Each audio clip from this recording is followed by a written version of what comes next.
Lingue Originali.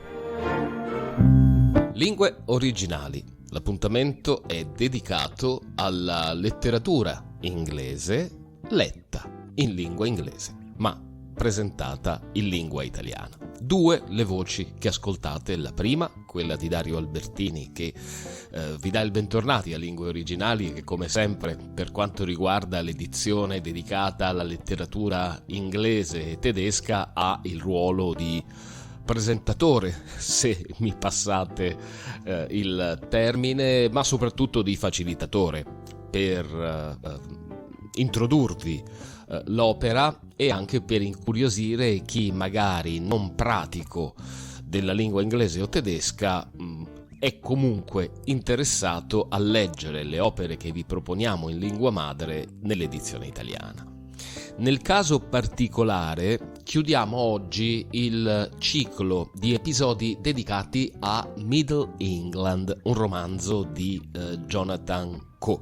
Abbiamo ancora due opere da proporvi, un ciclo nel mese di maggio e l'ultimo nel mese di giugno 2023. Facciamo un veloce riepilogo, grosso modo. All'inizio di ogni episodio vi ho già detto qualcosa riguardo Middle England, romanzo evento nella ricca carriera di Jonathan Coe. Al centro l'evoluzione nella società, nei costumi dell'Inghilterra fra il 2010 e il 2018, tutto quello che è accaduto nel periodo che poi è arrivato alla Brexit, quindi all'uscita del Regno Unito dall'Unione Europea. Tutto questo posto però non sotto forma di saggio, quindi per chi non ci ha seguiti negli episodi precedenti, dico, non aspettatevi un trattato. No, è un romanzo vero e proprio, nella forma della saga familiare, perché tutto ciò che è politica, tutto ciò che eventi che hanno cambiato la società inglese di quel periodo e che ancora la stanno cambiando, hanno influito sulla vita di una famiglia. Ed è questo ciò che troverete fra le pagine di Middle England di Jonathan Coe. Per il momento, per l'ultima volta, per quanto riguarda questo romanzo, linea e microfono a Marco Piovaz. After the sex, Sophie fell into a deep sleep, and when she awoke, she did so very slowly.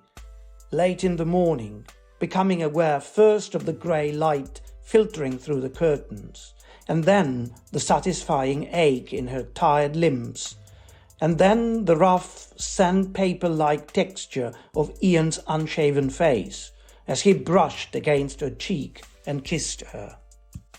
"Morning, sweetie," he said. "I'm just popping out to get some stuff." Sleep well?" "Very well. I was going to get bacon, eggs." "Sounds lovely. Mushrooms, tomatoes, fresh orange juice."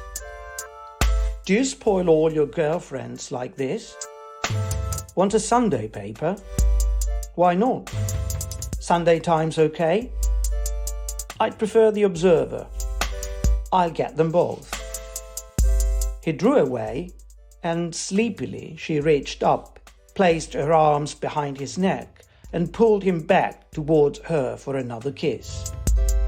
In the process, the duvet slipped away from her body, a reminder that Sophie was naked, while Ian was fully clothed. The situation excited them both. As a consequence, it was another 20 minutes before Ian went out on his shopping expedition. When he was gone, Sophie waited a few more happy postcoital minutes before getting out of bed. She noticed there was a white bathrobe hanging on the back of the bedroom door, and slipping into it, she pulled open the curtains. She had walked home with Ian the night before, or rather early in the morning, but being somewhat the worse for drink and pulsing with anticipation after taking the decision to sleep with him for the first time, she had not taken much notice of where he lived. This morning's view was unfamiliar, and it took her a few moments to orientate herself. She appeared to be in one of the newish developments of flats behind Centenary Square. She could see the rear of Baskerville House and the massive construction site where the new Library of Birmingham was beginning to take shape. The noise from that must be pretty deafening during the week, she thought. There were few signs of human life out there this morning, apart from a man walking his dog across a stretch of grass and two teenage boys sitting on opposite ends of a seesaw in a children's playground, looking bored. Traffic hummed past unceasingly somewhere in the near distance. It was a typical Birmingham Sunday, it seemed, for everyone but her. She had not slept with many men in her life.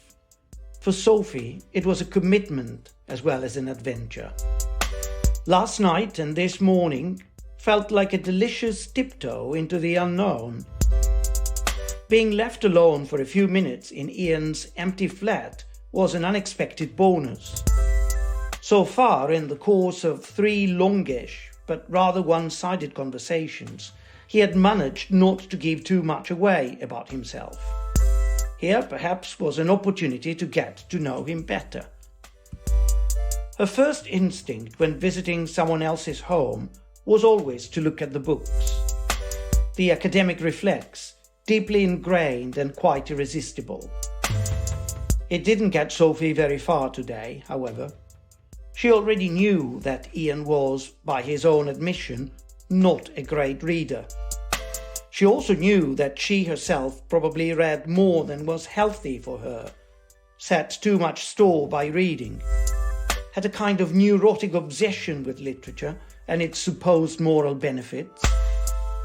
All the same, what she found on his shelves was disappointing. A handful of sporting autobiographies, some reference books, also mainly to do with sport, some best-selling novels from a few years back, 2 or 3 road safety manuals.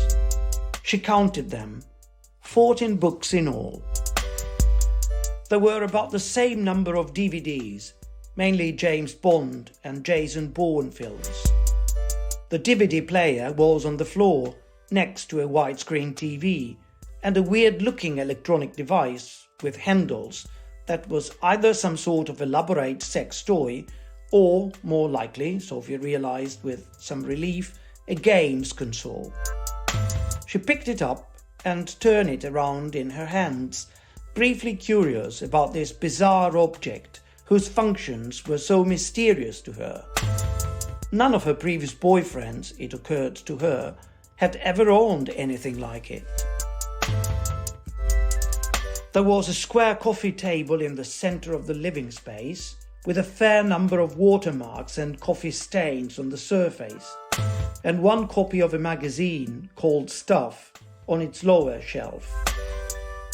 The sofa and the chairs were probably from IKEA.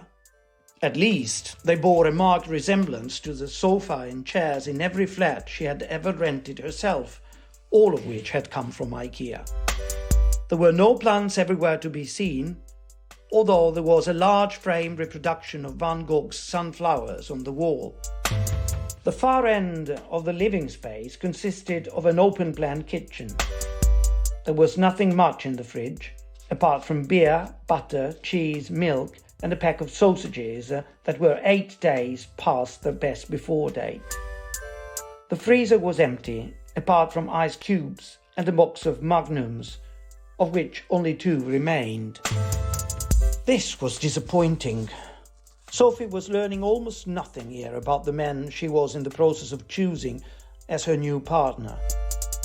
When a quick tour of his bathroom yielded even more meager information, she gave up and put the kettle on to make coffee.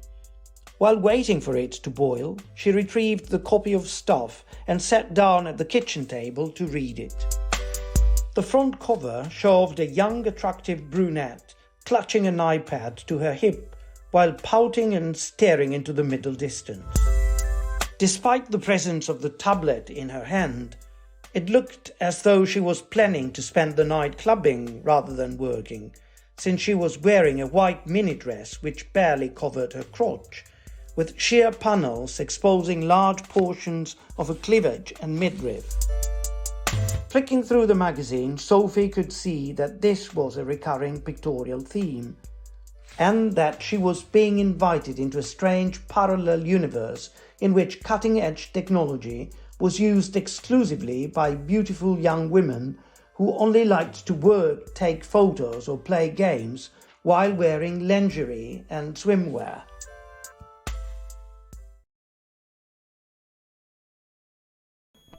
Grazie a Marco Piovaz per la nona e ultima lettura di un estratto da Midlands di Jonathan Coe, pubblicato in Italia, in edizione italiana ovviamente, da Feltrinelli. Io vi ringrazio per l'ascolto, vi ricordo che tutti gli episodi di Lingue Originali li trovate sul podcast e sul canale YouTube di Caffè Italia.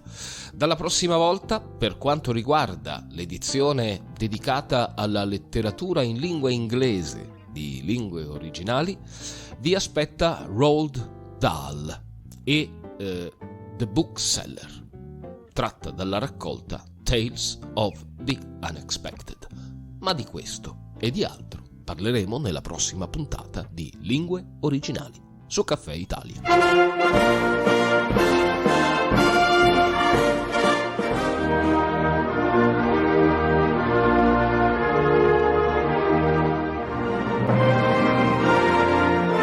Lingue Originali.